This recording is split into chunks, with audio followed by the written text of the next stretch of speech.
Bienvenue à tous. Accrochez-vous bien et sautez avec moi dans la spirale à remonter le temps. Cette vidéo présente l'histoire d'Ocréna, 5000 ans avant la période du roman, Ocréna, le destin d'Arcan. Nous nous situons entre moins 2000 ans avant l'événement et plus 800 ans après. Il n'existe pas d'informations tangibles sur une période plus ancienne. Ici, nous suivrons l'évolution des civilisations.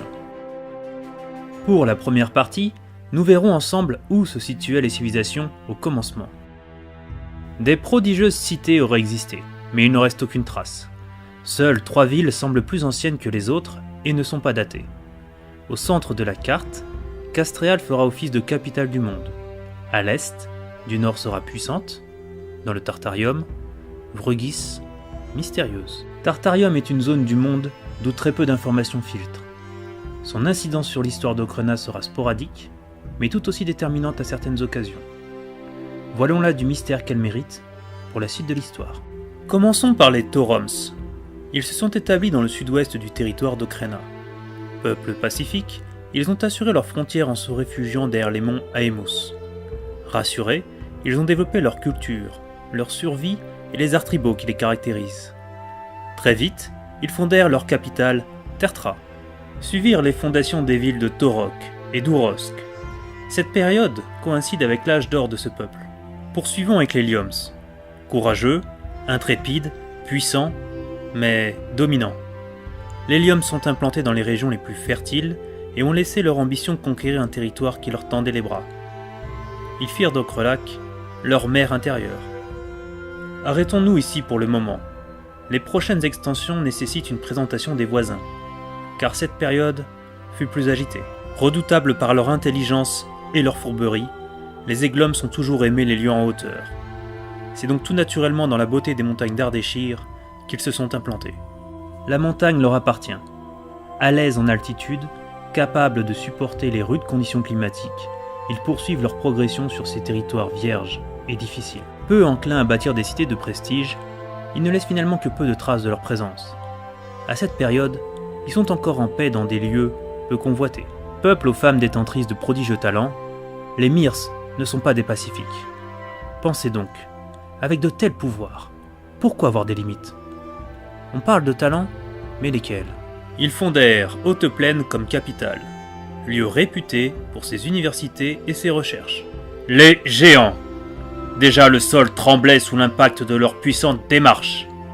Les monts Rupesaltais, berceau de la démesure en ce monde, allaient leur permettre d'entreprendre à leur dimension. Ils bâtirent une cité comme nul autre ne pouvait, déplaçant des blocs gigantesques taillés à même le roc.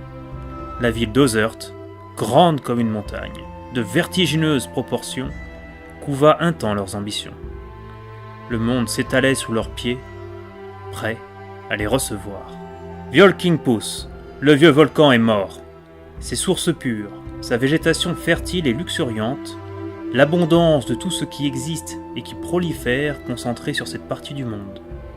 La civilisation à jamais la plus évoluée venait de trouver sa terre. Terra Mare. Terra fondée, ils prennent position à proximité des autres civilisations pour en apprendre plus sur eux. En apprendre est une bonne chose pour les comprendre. Les comprendre, c'est les dominer par le savoir. Intéressons-nous aux hommes. Ils semblent installés à du nord depuis leurs origines.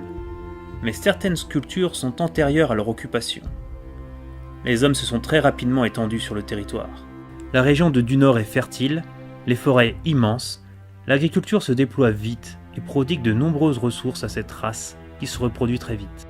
Pour conclure, on va dire que jusqu'à cette époque, la situation était presque idyllique. Les contacts entre peuples voisins pouvaient être violents, mais assez peu fréquents. La suite de l'histoire devient une démonstration de force, ou de faiblesse pour certains. Le chapitre suivant révèle les conflits qu'il y eut entre les différentes factions sur plusieurs années. Les incidences d'hier peignent encore les décors d'aujourd'hui. Établir une chronologie précise du déroulé des différents conflits est quelque chose de complexe et d'inutile. En revanche, comprendre l'évolution des frontières loin dans le temps offre de nombreuses indications sur le destin des peuples. L'autorité des Lioms, la folie des grandeurs des géants et les pouvoirs des femmes Myrs formèrent un cocktail de violence dans l'ouest ocrénien. Roquefer fut fondé pour résister aux invasions du Nord. Les Lyoms dépensèrent beaucoup d'énergie pour leurs frontières de l'ouest et du nord, tout en progressant à l'est et au sud. De leur côté, les hommes continuaient leur progression. Les Lyoms bataillent sur leurs frontières, entre confrontation et extension. De leur côté, les hommes s'attaquent aux Egloms. Et Terra Mare maintient une paix relative avec tous ses voisins en évitant le conflit. Toutefois, il démontre assez de puissance pour ne pas passer pour faible. Vient le temps des premiers conflits pour les Toroms. Ils défendent leurs frontières dans les monts Aemus face aux tentatives d'invasion des Lyoms. Ces derniers regagnent du terrain à l'ouest, mais en perdent au nord. Les hommes progressent à l'ouest par voie maritime car ils commencent à connaître de grandes difficultés sur leur territoire. Les grandes forêts disparaissent et le climat devient aride. Ils utilisent à profusion leurs ressources et cela commence à se faire sentir. Date fatidique. Première chute de Castréal. La capitale est défaite et passe aux mains des géants. Ailleurs, les Lyoms reprennent du terrain contre les Myrs. Au loin, rien ne ralentit les hommes. La lutte pour Castréal s'intensifie et épuise les armées concernées. Les Myrs, tout comme les géants, souffrent d'un territoire trop grand à défendre par rapport à leur population et commencent à céder du terrain. Au sud, Domnatour est fondée et une paix s'instaure entre les Lyoms et les Toroms. Un nouveau mouvement apparaît, les Métaours, qui tentent la paix entre les peuples. Les Egloms se font écraser par les hommes. Personne n'y prête attention. Pourtant, ils représentent la véritable menace et entrent en conflit avec les Lyoms au sud et à l'est. Terrafol et Castréal deviennent des charniers où presque 3 armées s'y affrontent en même temps. Parfois, des jeux d'alliance ont lieu, mais se font et se défont aussi vite. Après avoir pacifié la situation à Domnatour, les Métaours frayent un passage aux Egloms pour qu'ils traversent en paix le territoire des géants et prennent ainsi leur distance avec les hommes. Les hommes ont l'arme démographique, un taux de natalité élevé, une surpopulation même et une soif avide de ressources. Face à eux, le manque d'effectifs oblige à flancher, voire disparaître. Ce grand point d'interrogation de l'histoire a permis d'y suspendre des milliers de cadavres. À cette époque, un événement aussi étrange que fugace eut lieu. L'énigme Tartarium scella définitivement l'intérêt pour ces marécages. Aucun témoignage ne subsiste de cet épisode de l'histoire. Alors que les hommes attaquaient les Egloms, les 2 armées disparurent d'un seul coup. Ni vainqueur, ni vaincu. La zone définitivement maudite fut abandonnée. Aux abonnés absents, Terra Mare se réveille. Terra Mare s'immisça dans le conflit avec sa toute-puissance quand son élan fut brisé, net. L'événement, à la bouche de tous, et pourtant absent des mémoires.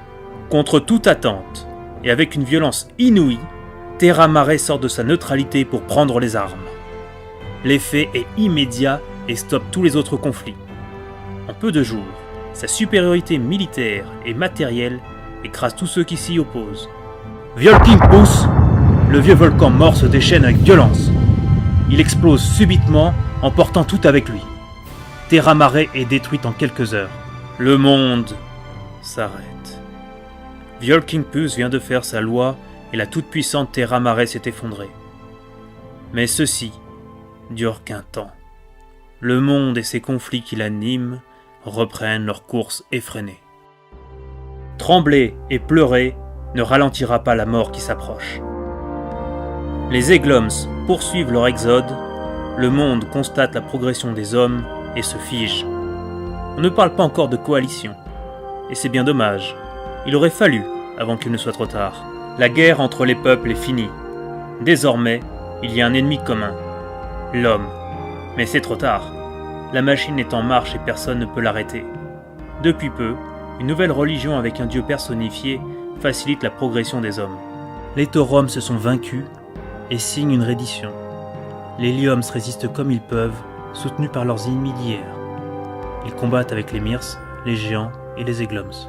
Les Toroms se sont parqués dans des réserves. L'Alliance a succombé sous les attaques meurtrières des hommes. Castréal tente de résister une dernière fois, mais déjà les murs s'effondrent. Fieredune devient la résistance héroïque des Lyoms.